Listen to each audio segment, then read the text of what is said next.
Welcome back. Now, you may have seen those high cooking oil prices at the supermarket and gasped in disbelief, right? You're not the only one unhappy about this. Fast food and restaurant owners have been left reeling, and it seems things are just starting to heat up. So let's get more on this with Southern Oil Commercial Director Morné Botes to give us clarity and just some context as to why we're seeing such an increase in, of course, oil prices. Morné, good to have you and good morning to you. For those who don't understand why each time they go to the supermarket and it seems the cooking oil price just soars up and continues to increase, what's the reason behind this?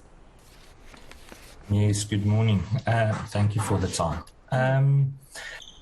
Just to give you an idea, so the oil market, the commodity market, is all linked. So anything that happens around the world affects us locally as well. Even considering that we are a net importer, meaning we don't produce sufficient amount of oil for our own demand. So we are very much reliant on importing products. So if we're going to look at where the main hubs are, where the oil comes from, then you will see soya comes from the Americas. And there in last year, there was droughts. The weather wasn't that great. So that affected the supply side of the soya. Then in Europe, as we all know, it's the war happening in Ukraine, and Russia together produce about 30% of the world's sunflower oil. Right. Therefore, they're also one of the major exporters of the product into the rest of the world. And with the war happening, the harvest closed and the supply out of the market was blocked.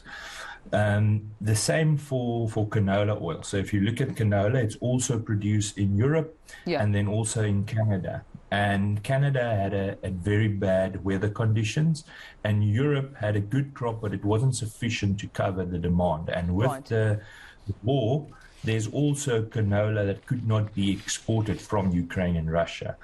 And the last oil, which is probably the most consumed product in the world, is palm.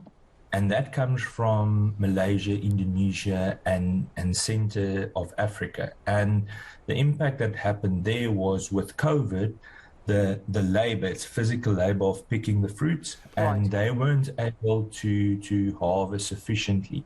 And now what happened, last week actually, they banned exports, or planning to ban exports of palm from Indonesia, as they're trying to stifle the increases and also supply their local market. So the impact of that is directly on us, that all the products being imported are at a much higher rate.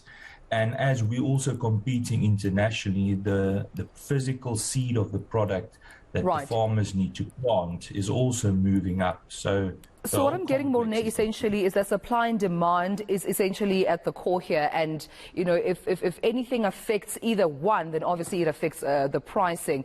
But I suppose for those who are listening to our conversation right now, they would like to know, is the market likely to remain volatile?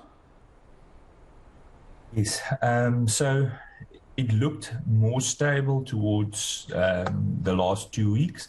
But with this ban coming from Indonesia potentially in the end of April, there might be even more significant movements in the market, because palm oil is used a lot in snacks and other products. And that's going to create another shortage where people and businesses need to switch to alternatives, but the alternatives are already on high levels. Yeah, and I suppose this is the warning that we need at this point, that we might stick around with these prices for a bit of a time. Morné, thank you so much for speaking to us all the way from Southern Oil Commercial. That's the commercial director, rather, from Southern Oil, Morné Botes, just giving us more in terms of context as to why we are seeing the prices that we're seeing. But stick around, more to come right here on the South African